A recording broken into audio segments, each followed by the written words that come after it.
Pour moi, c'est vraiment quelque chose de super important, la compétition, parce que c'est ça qui me pousse vers le haut et qui me donne aussi envie de continuer, parce que je pense que s'il n'y avait pas la compétition à la GR, je pense que j'aurais arrêté depuis longtemps. Ah bah, y a des filles qui ont l'esprit compétition. Il y a des filles qui marchent à ça, qui ont besoin de se confronter, d'avoir un palmarès, d'avoir un classement, de se jauger par rapport à d'autres filles et puis de rapporter une médaille. Depuis que j'ai 8 ans, je fais de la compétition. Maintenant, je trouve que c'est très dur pour moi de faire un sport sans compétition. Et ça m'a apporté vraiment une envie supplémentaire dans le fait d'aller chaque semaine faire son sport, etc. Pour moi, j'ai choisi la compétition parce que je voulais aller plus loin dans mes expériences, pouvoir voyager, aller au championnat de France, découvrir un peu le monde de la GR, gymnastique rythmique. C'est quelque chose d'important et je pense que ce serait bien que chaque personne fasse au moins une compétition dans sa vie parce que ça aide vraiment pour le contrôle de soi, etc. Enfin, c'est quelque chose qui aide dans la vie de tous les jours, je trouve.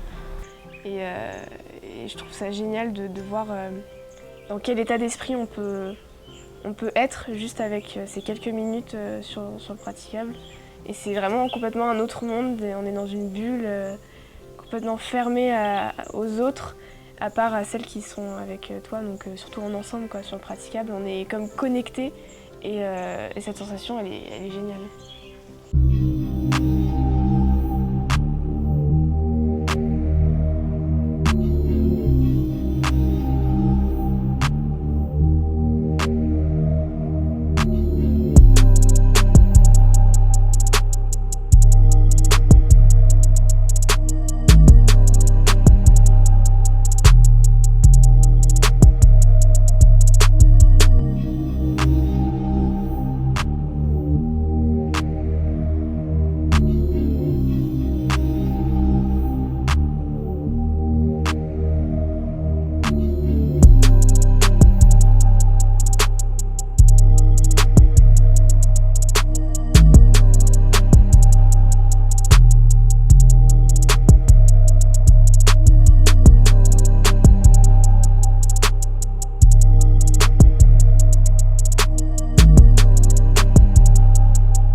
Ça se découpe en deux.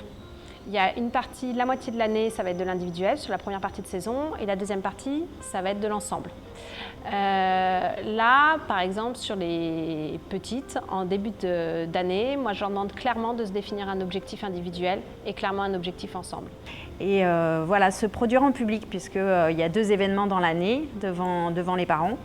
Et ça permet petit à petit de gérer son stress et de prendre de confiance en soi. I don't ever slow up, no I don't take shit. I got no love for the fakeness. If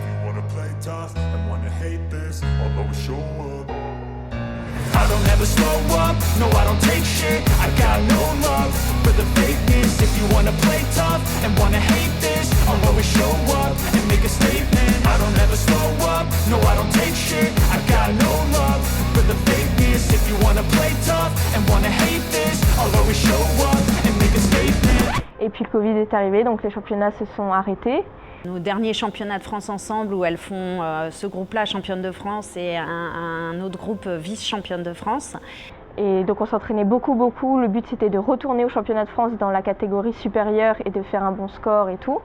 Et du coup on a toutes perdu complètement la motivation. Et il y en a beaucoup qui ont arrêté, dont moi. Alors, le Covid a révélé qu'en fait, sans objectif, sans échéance, l'entraînement n'a pas de sens. En fait. Et c'est vraiment ça qui a manqué, c'est-à-dire que là, je parle surtout pour des filles en compétition, qui ont un certain volume d'entraînement, des filles qui vont s'entraîner 10 heures, voire 15 heures d'entraînement par semaine. Si à la fin, il n'y a pas une échéance clé, un objectif, et ben en fait, il n'y a aucun sens à ce qu'elles font. Et puis, l'arrivée des JO, ça nous a remis un pic dans notre passion de la GR et tout de suite on a repris et en plus on s'est dit bon c'est notre dernière année, autant on reprend toutes et on se donne à fond et on fait un truc bien.